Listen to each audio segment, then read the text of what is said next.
I mean, Baku is a long way to go for at any point, but when you've lost an important game like that, when you have to go such a long flight back, what is it like on the flight? And what just can you tell us some of what it felt like on the flight and what the players were doing and the feeling on the flight? But nobody was talking. It was a long flight, really silence. Maybe the worst flight I ever had.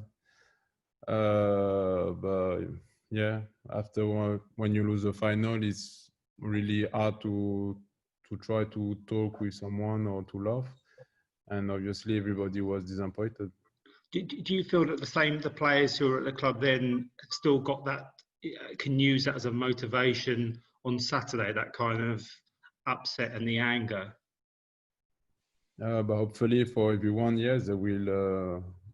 They didn't forget the final last season, but everybody has to find their own motivation for this game, if about the past or the future, or just because they want to win this game. So I don't really care why they want to win, but at least if normally everybody wants to win. Obviously, I know you're obviously very friendly with Auba. Can you explain how important he is for the club to keep and why the club must keep him beyond perhaps his goals? Obviously, we can all see his goals, but can you tell us why it's so important to keep Auba?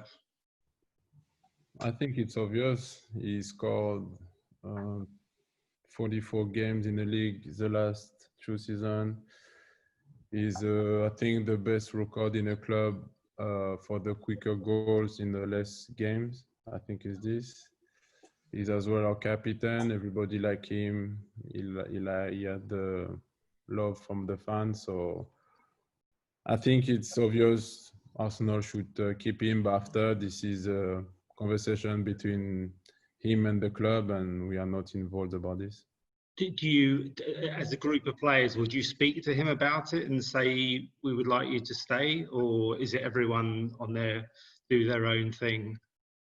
No, I would say everyone do their own thing. Me, I used to talk with him a lot at the beginning when we come back off lockdown, but since really we don't really talk. I just know him gonna say something to me before you the press will know, but that's it. Okay, Gary.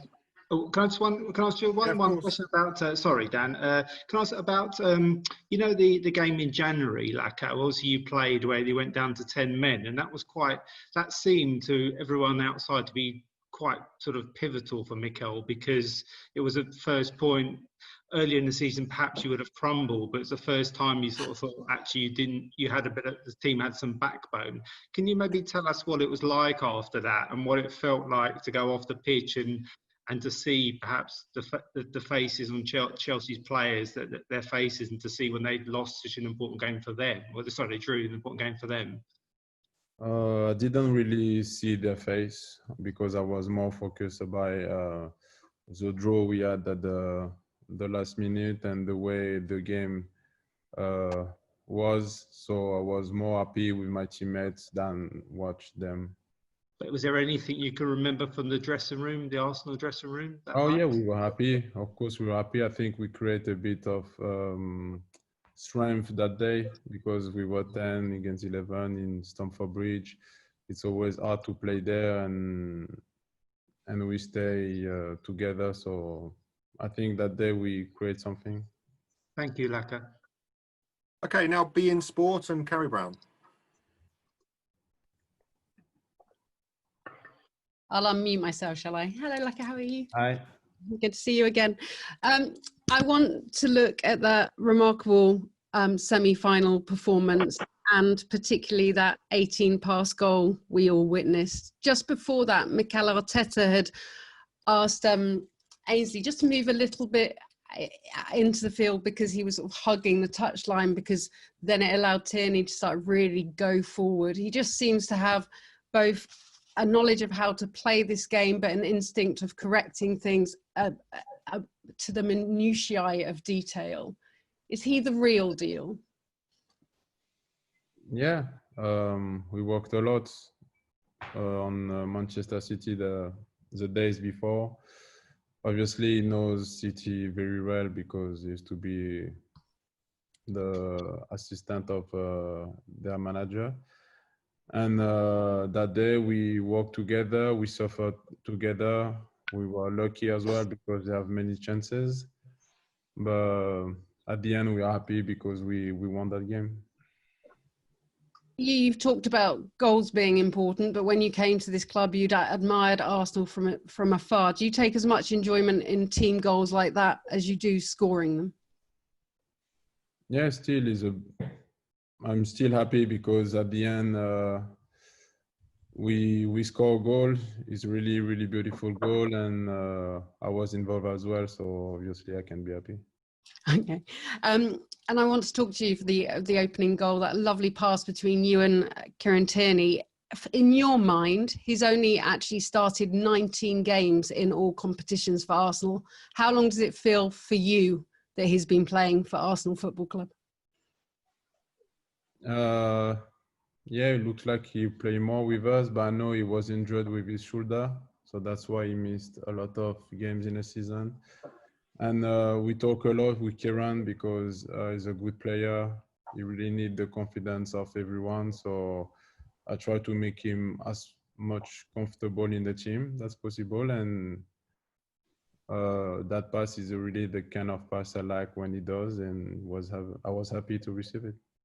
You talk about your friendship with Auba. What would it mean for you to climb those famous Wembley steps and to have that iconic photo of you both together lifting a trophy? It would be the 14th in this competition. You'd be joining those greats, the names of Bergkamp, Wright. What would that all mean to you? Yeah, it means a lot because it's a trophy, and when you play with your teammates and your friends, you always want to win. And this season we have the chance to play the final in Wembley, even if the fans are not here, but we still want to win. And also, I want to take you back to your last game against Chelsea at Stamford Bridge, and you were having quite a tussle with Jorginho. He was a bit of a handful. In fact, he pulled you down. He then went and pulled down Torreira, and he didn't get sent off, just the one yellow, and then went to help them score after he didn't get a yellow for pulling down Torreira. Adama Traore spoke the other day about using baby oil on his arms to avoid being pulled down. Any certain tactics for Arsenal for Jorginho this weekend? Not really. We don't play basically against one player. It's about a team was a lot of quality, a lot of good players, and so there is nothing against Jorginho. We've seen a lot of team talks because of the new media, and we see documentaries. We saw how Pep Guardiola passionately addressed his side. We've seen leaks of Jose Mourinho's rather expletive team talk. Can you give us an idea of where Mikel Arteta sits in those? And what he said to you as you went out to face Manchester City, Pep Guardiola's men? He was really happy. He was really proud of us, and I think proud of him because his plan worked. But yeah, there is nothing else to say. What you can see on the pitch is the same as we can see on the dressing room. Okay, Carrie? Yeah, thank you. Okay, James Ollie from ESPN USA. Alex, hello. I know you've sort of talked a little bit about trophies already, but I just wondered, how important are trophies to you at this stage of your career in particular? You're 29 years old, just looking back through, you've got the Community Shield, but the last kind of major trophy you won was still in 2012 with Leon. Is that a sort of source of frustration with you that you've not got more trophies sort of already in the bank by now? Yeah, a bit, but I'm still happy about my career because I play for Lyon, my club since I'm a children. I play in Arsenal, my dream club in UK. So I'm still happy about my career, but obviously I would love to win more trophies, and this one's gonna help me to be more happy in my Arsenal journey. Is it a particular target of yours, though, for the rest of your career from this point on? I know everybody wants to win trophies, but are you particularly driven by that because you probably would have expected to have won more than you have by now? Not 100%. I will say, yeah, I want to win trophy. I want to be in a team who can compete to win trophy. But the most important is to be happy every day. I think this is the thing what I want the most. It's sort of been said in recent years that there's maybe a bit of a psychological barrier for Arsenal to overcome against the big teams. But do you think, having beaten Liverpool and Manchester City recently, you're maybe finding a way past that now, and it won't be as big a problem against Chelsea this weekend? I don't know. We're gonna know. I would say it's gonna help us for this game because we knew we can do it. But every game is different, and hopefully we're gonna do the same against Chelsea. Okay, James, we're running a little bit out of time now, so we've got to move on. So if we can move on to Gary Flintoff from BBC Radio, please. Hi, Alex. Hi.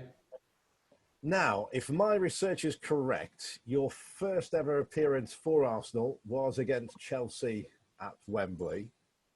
Thinking back 3 years, what were your reflections at the end of that game, and how does it feel to be going back 3 years on from that match?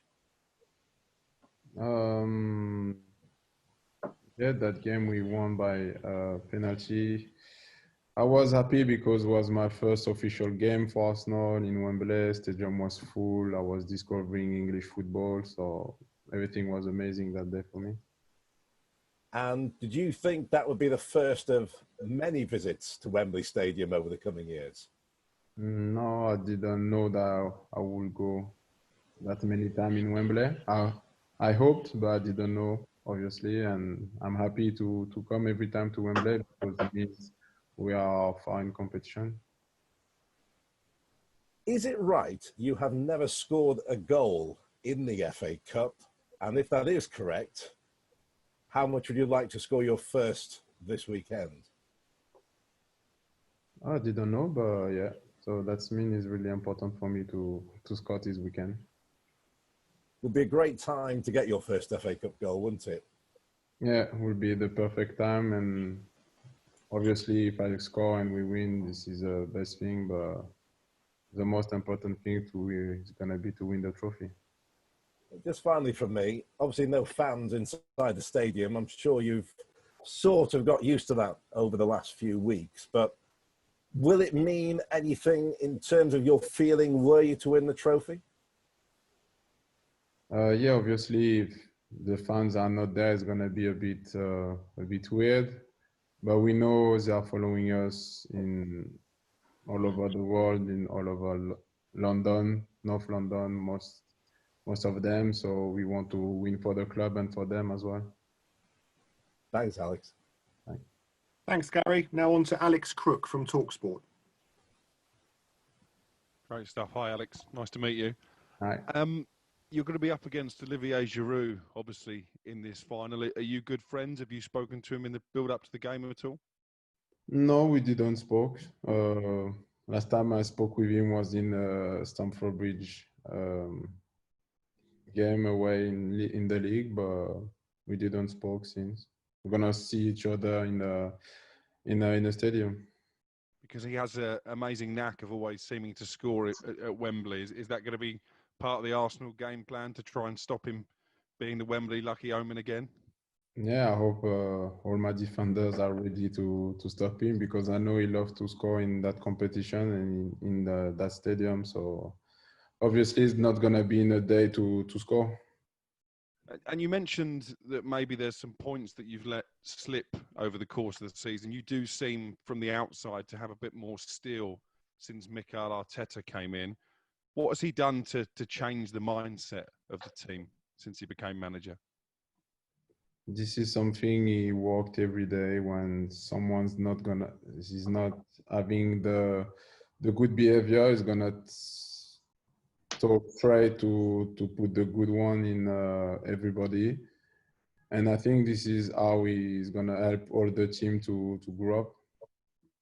One of the stars of the season for you has undoubtedly been Bukayo Saka. You see him day in, day out in training. Do you believe he has the potential to go on and become a world star? How good could he be? Yeah, I think he has a quality, and the most important thing as well is really smart and ball. So it's gonna help him to become a big and great player, I think. Thank you. Okay, and finally, Mark from the Press Association. Hi, Alex. Not long after Mikel first took over, he seemed to opt to pick Eddie Nketiah as his main striker for a while. You were often on the bench. Did you talk to him a lot during that time, and did he demand things off you that you hadn't seen, or was it just a case of giving you that rest? No, it was just the managing of the coach. This question you should ask him straight to him, but was just a choice coach. Did you talk to him about the reasons why he wasn't selecting you at the time? No, I didn't. I know there's a lot of talk at the moment about the future of your friend Pierre-Emerick Aubameyang, but we asked Mikel a couple of weeks ago about a potential new contract for yourself. Is that something you've spoken to the club about? No, we didn't talk about this. Me, I'm just playing my games and waiting the end of the season to see how it's gonna be, but we didn't talk about anything. Does making sure that players like Pierre stay at the club, would that impact on your own decision?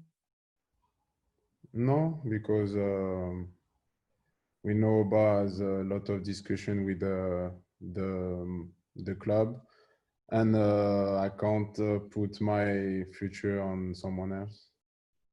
And then just finally, if I could ask you one about another Chelsea player, N'Golo Kante.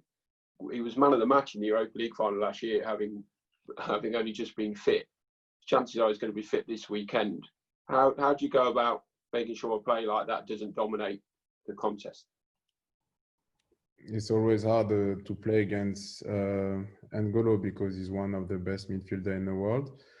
But still, we want to play this kind of game and play against the best player in the world to show them that we can do it. So obviously, it's gonna be in a big day, but even if we're gonna win.